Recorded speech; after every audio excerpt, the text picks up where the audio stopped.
നമസ്കാരം. 26 നിരപരാധികളുടെ ജീവനെടുത്ത പഹൽഗാമിലെ ഭീകരാക്രമണത്തിന് സഹായം ചെയ്തതിനുള്ള തിരിച്ചടി ഇന്ത്യ പാകിസ്ഥാന് എപ്പോൾ നൽകുമെന്നതാണ് രാജ്യത്തെ ഇപ്പോഴത്തെ പ്രധാന ചർച്ചാ വിഷയം.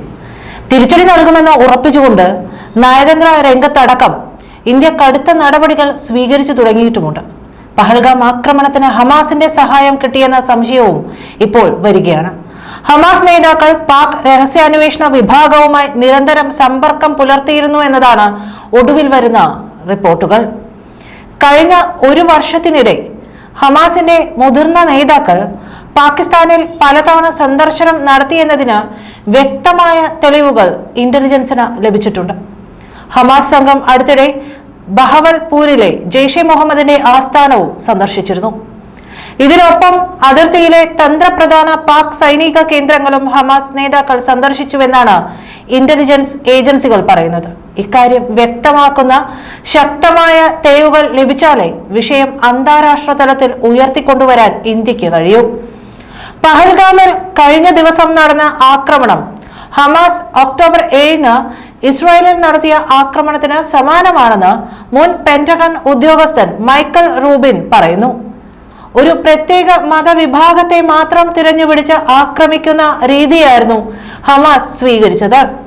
ജൂതന്മാരെയാണ് ഹമാസ് തിരഞ്ഞുപിടിച്ച് ആക്രമിച്ചത്.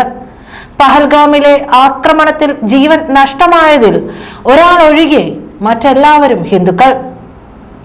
ഭീകരരുടെ കയ്യിൽ നിന്ന് തോക്ക് പിടിച്ചു വാങ്ങി തിരിച്ചാക്രമിക്കാൻ ശ്രമിച്ച കുതിരസവാരിക്കാരൻ സയ്യിദ് ആദിൽ ഹുസൈൻ ഷാ മാത്രമാണ് കൊല്ലപ്പെട്ടവരിലെ ഏക മുസ്ലിം. മറ്റുള്ളവരെയെല്ലാം പേര് ചോദിച്ച് ഹിന്ദുക്കളെന്ന് ഉറപ്പുവരുത്തിയാണ് കൊലപ്പെടുത്തിയതെന്നാണ് റിപ്പോർട്ടുകൾ. ഇത്തരമൊരു സാഹചര്യത്തിൽ ഹമാസിനെതിരെ ഇസ്രായേൽ നടത്തിയതുപോലുള്ള ഒരു തിരിച്ചടി പാകിസ്ഥാനെതിരെ ഇന്ത്യ നടത്തുകയാണ് വേണ്ടതെന്നും മൈക്കൽ റൂബിൻ പറയുന്നു. സത്യസന്ധമായി പറഞ്ഞാൽ ഇസ്രായേൽ ഹമാസിനോട് ചെയ്തതുപോലെ പാകിസ്ഥാനോടും അവരുടെ രഹസ്യാന്വേഷണ ഏജൻസിയായ ISIയോടും ഇന്ത്യ ചെയ്യുകയാണ് വേണ്ടത് എന്നാണ് മൈക്കൽ റൂബിൻ പറഞ്ഞത്. പാക് ഒത്താശയോടെയാണ് പഹൽഗാമിലെ ഭീകരാക്രമണമെന്ന് ഇതിനകം വ്യക്തമായെങ്കിലും ഇത് ശരിവെക്കുന്ന തരത്തിലുള്ള ശക്തമായ തെളിവുകൾ ലഭിച്ചാലേ പാകിസ്ഥാന് മേൽ ഒരു സൈനിക നടപടിക്ക് മുതിരാൻ ഇന്ത്യക്ക് സാധിക്കൂ. അത്തരത്തിലുള്ള തെളിവുകൾ കണ്ടെത്താനാകും ഇന്ത്യയുടെ ആദ്യ ശ്രമം. തെളിവുകൾ ഇതിനകം ലഭിച്ചിട്ടുണ്ടോ എന്നും വ്യക്തമല്ല. തിരിച്ചടി പാകിസ്ഥാൻ പ്രതീക്ഷിച്ചിരിക്കുന്നതിനാൽ അത്തരത്തിലുള്ള തെളിവുകൾ ലഭിച്ചാലും അതൊന്നും പരസ്യമാക്കാൻ ഇന്ത്യ മുതിരില്ല. അതിർത്തിയിൽ നിന്ന് പാകിസ്ഥാൻ ആൾക്കാരെ ഒഴിപ്പിച്ചതും സൈനിക കേന്ദ്രങ്ങളിൽ യുദ്ധവിമാനങ്ങൾ എത്തിച്ച വിന്യാസം നടത്തിയതും ഇതിന് തെളിവാണെന്നാണ് വിലയിരുത്തുന്നത്. തിരിച്ചടിക്കുമ്പോൾ പാകിസ്ഥാനിലെ ഏതെല്ലാം കേന്ദ്രങ്ങളിലായിരിക്കണം ശക്തമായ ആക്രമണം നടത്തേണ്ടതെന്ന കാര്യത്തിൽ ഇന്ത്യൻ സൈന്യം ഇതിനകം തീരുമാനമെടുത്തിട്ടുണ്ടാകുമെന്നാണ് കരുതുന്നത്. പാകിസ്ഥാൻ സ്വപ്നത്തിൽ പോലും കരുതാത്ത കേന്ദ്രങ്ങളിലായിരിക്കും കനത്ത പ്രഹരമേൽപ്പിക്കാൻ ശ്രമിക്കുക എന്നതാണ് വിദഗ്ധർ വ്യക്തമാക്കുന്നത്.